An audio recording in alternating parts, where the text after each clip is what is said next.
5, 4, 3, 2, 1. Hello again. I'm Michael Lund at Longwood University, and this is week 2 of Home and Abroad, a writing seminar for military veterans and family members. I'm going to call this presentation Putting into Words. It's really about the surprise of writing. Even when we know a topic well, we start writing and we discover things we hadn't realized about our topic. So I'm going to encourage you to keep writing and be ready for some surprises. And I want to use an example from my own experience. For many years, after teaching every day, or every other day, I would go running in this little town of Farmville to kind of unwind. I go 3 to 5 miles out of town in the summer. Farmville is a small town, and I live kind of on the edge of it. So I would go out of town, run in the country. There are fields, there are little houses, there are cows, and it was good for me. Now, on this run, as I left town, I'm going down a long hill, and on my left, the last house before I go into the country is a little 2-bedroom brick rancher. I mean, a standard American house. I can see a kind of living room window, probably a dining room window, and a kitchen window. And I can anticipate behind that 2 bedrooms and a bath, just a little house. Okay, I've been running by that house, let's say 25 years, that's probably right, every summer. Now in the winter, when the days are shorter and people aren't as observant, I didn't like to run in the country, so I would take the same route, but just short of that last block down the hill, I would turn left, turn an immediate right, and go down behind the houses that I saw in my summer run. I think there were 3 or 4 houses down there, and obviously I was seeing the back of that little 2-bedroom brick house, because that block that I turned on was a short one. So there was a house, the front on one street and the back on the other. And so I would run out this way in the summer and sort of circle through town so that I wasn't going to be run over.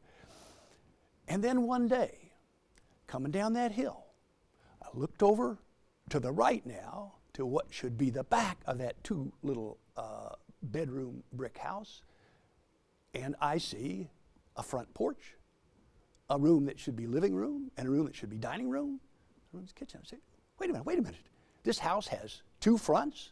That doesn't make any sense. I actually turned back to look at it again. And then it kind of came to me. Although the place I turned at the top of the hill was a short block, and there was only one house facing one street and back on the other, that street going down diverged, so at the bottom of the hill there was room for 2 houses. One house on the first street that I saw in the summer, but a second one, not the back of the first one. This is kind of embarrassing. You know, you live in a small town for 25 years and you don't know what's there. But an English professor and a writer, I've turned this into an advantage. I've said, gee, my world suddenly got richer. I used to have just one house. Now I have 2 houses. I have 2 front yards. I have 2 backyards. Things are good. So I was surprised in writing. I even came up with a conclusion to this. Writing allows you to put into words what just a few minutes ago you didn't even know existed. I like that, in fact, so much I'm going to say it again.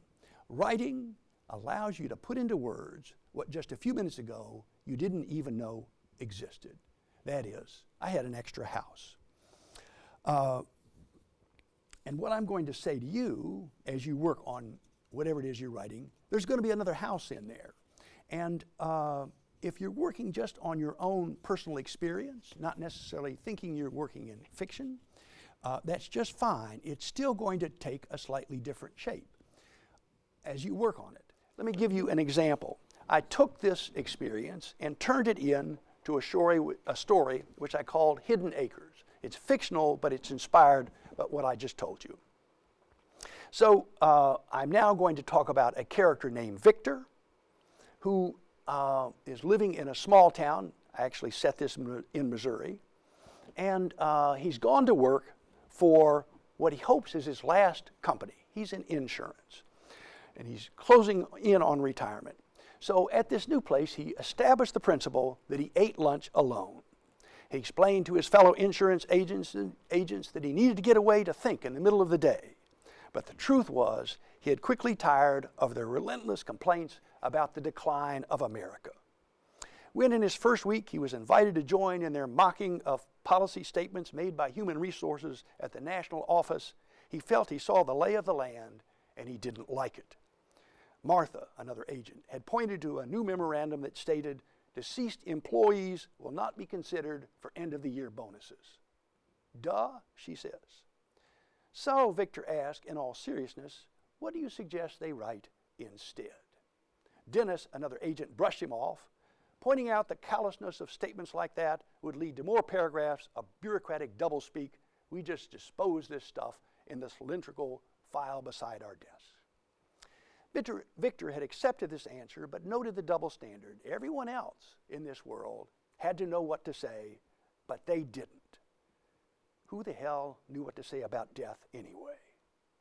Today, the crew found him at the new Chinese restaurant, Secret Garden, which had opened 2 blocks from their office.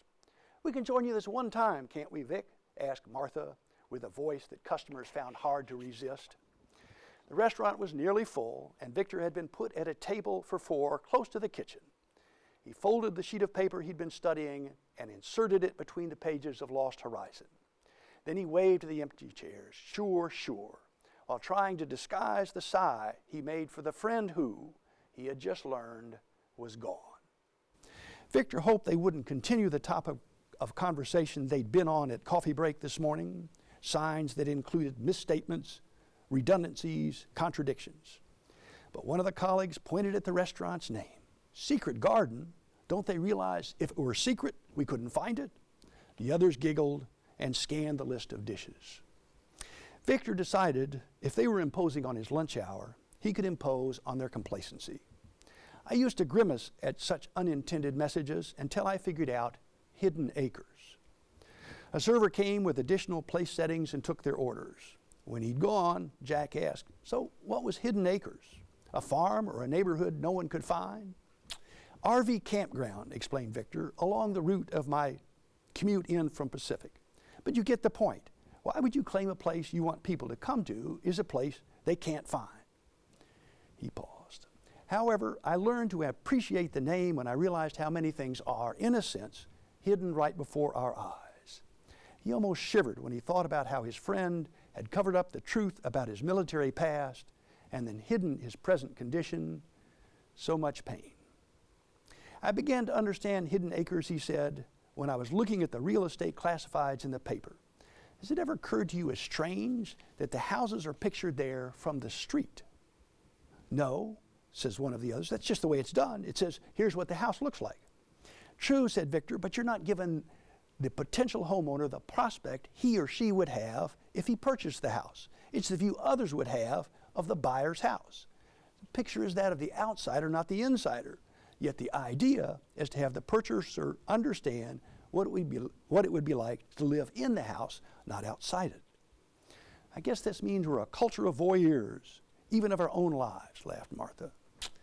Victor agreed. "We are certainly a society that looks at itself. Or put it another way, we study what we want to be in real estate ads, television commercials, magazine spreads, book covers."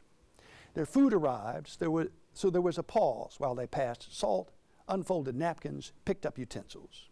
Then Victor continued, "Not only do we ogle romanticized versions of ourselves in the media, but those pictures obscure who we are in fact.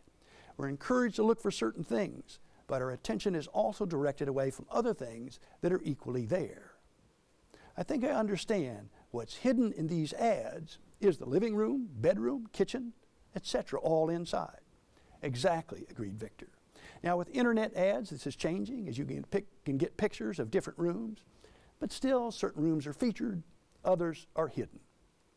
"Of course," says Martha, "the leaky roof, the creaking stair, the out-of-date wiring. Still, I don't feel confused by all this. Most of us know to read between the lines and figure out what's really there and get an inspection. Dennis signaled the server for more tea. Okay, but here's an example of how we do this to ourselves without realizing it. Victor pulled a crumpled paper napkin from his pocket and held it in one hand. I have 2 regular jogging routes as well as others. Now, he tells the story I've already told you. When he comes to the end of it and he's got a map drawn on his napkins, Jack leans in at the end of the story. So there were also 2 front yards and 2 backyards, not one of each. How could you have missed that hidden house? Victor says, for a good while I was embarrassed to be so unobservant, so blind. But then I began to turn my experience into something positive. Rather than being disappointed at this discovery, I celebrated the fact that my world had just expanded. 2 houses for 1, everything is richer. But no underground neo-Nazi party, no pot-smoking hippie commune, no militant religious sect with enough firepower and provisions to hold off the FBI for a month, says one. Not a bit. Just another regular family, same as the ones all of us grew up in, and of which we are now the next generation. So we've hidden the fact that there may be twice as many of us as we thought. Duplicates as far as the eye can see. Victor turned his pen over in one hand. Yeah. Then he took a sheet of paper from the copy of Lost Horizons he'd been reading when they had all come to the table. He'd gone this far, he might as well go all the way. The sheet was folded in half and then in thirds the way a letter would be to fit in a small envelope. Take a look at this and see what you think it means, he told the others. They could all view it at the same time, and the handwriting was small but easy to read. Victor Whiskey, good to hear from you. Brought back old times. Got to see the kids weekend before last. Wow, they had grown. Linda looks good too, though I could see the strain my being there caused her. Still, I felt I had the right, know what I mean? Anyway, it was hard to say this goodbye. I've got a new guy from the VA helping me. He knows the deal. Everything's continues Trey Bend with me. If you come up to Oklahoma one day, I'll show you around. I miss seeing you even though it's been, a decade? Hug the wife and kids. Then there was a signature, Charlie Dog, at the bottom. Whiskey is your middle name? Asked Martha. And he's Charlie Dog? That's a bit strange. Those are nicknames. He is Charlie, but somewhere along the way we added the military alphabet codes. Everybody gets renamed in the Army. He didn't present his own theory that the Army liked the informal practice of renaming because it gave everyone a non-civilian identity, and the real names made it harder when someone bought it. I didn't know you were a vet. Army draftee, quite a few years ago. We tend to keep a low profile. Okay, what are we supposed to see in the letter? I mean, this Charlie's having a bad time, divorced, I guess, but getting counseling. Do you need us to help you write a response? No response is necessary. He pauses. He won't ever read it. Now they were the ones who paused, and Jack asked, is he gone? Right. This is a suicide note, but the clue is hidden. Well, it was right there in front of me, but remained invisible all the same. Or maybe I didn't want to see it. Oh my, said Martha, instead of there being another one of you, like the extra house you discovered, there's just empty space somewhere in Oklahoma near Nebraska. Victor agreed. And no one will discover the Charlie Dog I used to know, the one who survived the war, but not the peace. I'm not even sure Linda knew all he had been through, though she did the best of anyone back here. Bless her. I guess you'd better tell us what you missed in the letter, what's hidden here. Or is it a code that only someone who's been in the military would recognize? Victor could tell Jack would prefer the whole conversation be abandoned. He shrugged. Well, the this before the goodbye makes it distinctive. This goodbye.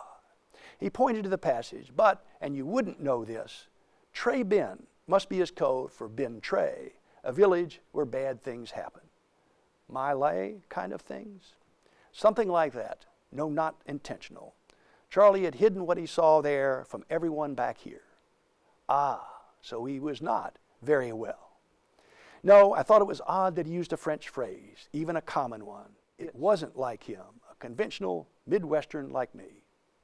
But I read it over, passed it by. He looked down at this little slip of paper with his fortune that he'd gotten from the cookie. A home that welcomes all is seldom seen. They couldn't find anything to say, so Victor looked at his watch. Holy cow, we'd better get back to work. Got to fill out forms and papers. At his desk, he tried to do just that, but the letter from Charlie wouldn't let him. The past, behind the hand that penned the words, inscribed on the letter, tucked into the book, carried under his arm, had been loosed on another man, cursed to have once seen a village, a street, a house.